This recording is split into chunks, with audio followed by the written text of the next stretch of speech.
Silipin natin ang loob ng $500 million na eroplano ni Vladimir Putin. Alright, kamusta mga kaibigan? Welcome sa Arvin Polo TV. Alam naman talaga natin na si Vladimir Putin ang presidente ng Russia. At take note, ang Russia ay kabilang po sa pinakamalakas na bansa sa buong mundo. Kaya naman syempre dapat pag isa ka sa pinakamalakas ay dapat hindi rin pangkaraniwan ang mga sinasakyan mo. Kaya naman sa video na ito, manlalaki ang mga mata mo dahil magtutur tayo sa $500 million o sa peso ay 27 billion 500 million pesos na eroplano ni Vladimir Putin. Bakit ba ganun ito kamahal? Anong meron dito? At ang pinakamahalagang katanungan, ano ang kaibahan nito sa ibang mga eroplano? At yan ang ating aalamin. Noong June 2021, tumungo si Vladimir Putin sa Geneva, Switzerland para makipagkita kay Joe Biden sa kauna-unahang pagkakataon. Si Biden ay nakasakay sa Air Force One at lula naman si Vladimir Putin ng kanyang eroplano na merong gym, merong bar at merong gintong banyo sa loob. Ang eroplanong sinasakyan niya ay Ilyushin Il-96-300PU. Isa itong modified na bersyon ng Il-96-300. At ang ibig sabihin ng PU sa modified version na sinasakyan ni Putin ay Pump Upravlenia na may ibig sabihin na control center. Dinisenyo ang eroplanong ito ni Sergei Ilyushin at minanufacture naman ito ng Voltage Aircraft Plant. Naunang dinisenyo ang Il-96-300 noong late 80s pa nung papatapos na ang era ng Soviet Union. Ito'y ginamit sa commercial use noong 1992 at noong mga panahong yun, ang dating presidente na si Boris Yeltsin ay meron ng presidential service na 300 PU. Pero sa kalaunan ng si Putin na ang nakaupo ay mas pinaganda niya pa ito at binigyan niya pa ito ng bagong pangalan bilang Flying Kremlin. Ayon sa mga ulat, hindi lang isa ang Ilyushin 300 ni Putin kundi meron siyang 5 ganito. Ayon din sa ilang reports, kapag babiyahe si Putin sa eroplano ay ang 5 niyang eroplano ay hinahanda din.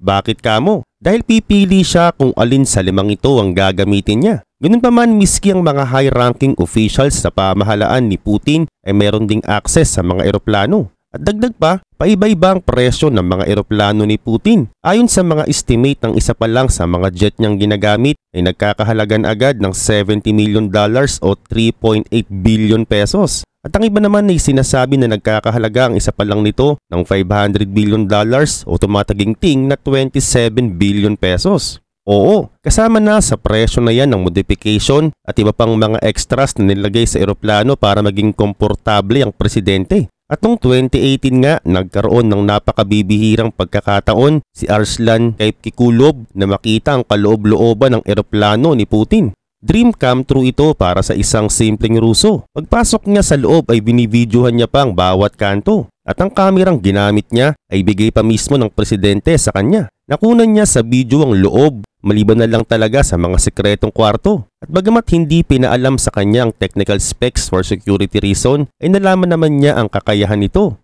Kayang umabot ng 560 miles per hour ang bilis ng eroplano. Nalaman din niya na ang eroplano ni Putin ay binubuo ng napaka-advanced communication systems at mga missiles countermeasures. At ang isa pa sa nakakagulat dito ay ang gintong banyo. Oo, miski ang mismong inidoro pati na sink ng banyo ay gawa lahat sa napakamahal na purong ginto. Ayon sa reports noong 2012, ang inidoro pa lang ay nagkakahalaga na agad ng $75,000 o 4.1 million pesos. At bukod pa dyan, dahil health conscious si Vladimir Putin ay meron din siyang sariling gym sa loob ng kanyang eroplano. May 3 ditong cross trainers na may halagang $3,000 kada isa. Bukod pa meron din siya ditong treadmill, weight bench at punching bag. At pagkatapos niya dito, kung gusto naman niyang mag-relax ay pupunta lamang siya sa kanyang sariling bar kung saan narito ang napakamamahal na inumin. At kasunod nito, meron din siya ditong main conference room na may nickname na board number 1. Ang kwarto ay binubuo ng cream-colored leather seats, kaakibat pang eleganteng lamesa na may matching gold trims.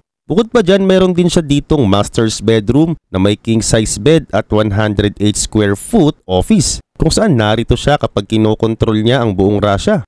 Ang buong disenyo ay pinaghirapang gawin ni Ivan Glazunov, isang artist. At ngayon para may pamantayan ka, silipin na rin natin ng Air Force One ng Amerika. Ito ay isang Boeing 747-200B. Ito'y protektado ng mga electromagnetic attacks at armored din ng mga bintana o hindi ito tinatabla ng mga bala. At bukod pa, meron ding opisina, gym, conference room at master's bedroom ang Air Force One. Meron pa ditong operating room na merong permanenteng doktor. At liban pa dyan, meron din ditong lutuan na kayang maghanda ng halos 2,000 meals. Ang buong interior ng eroplano ay dinisenyo ni dating First Lady na si Nancy Reagan. Ang kasalukuyang ginagamit na Air Force One ngayon ay original pang dineliver noong pang 1990 at nagkakahalaga ito ng $325 million. Pero noon ang presyong yan. Dahil ngayon nagkakahalaga na ito ng halos $676 million. At ayon pa sa reports nagkakahalaga ng $210,000 ang konsumo nito bawat oras kapag ginagamit. At heto pa, ang bagong bersyon nito ay i-introduce na nga nila ngayong December 2024. Luma na kasi ang dati at mahirap na itong hanapan pa ng mga parts kaya papalitan na.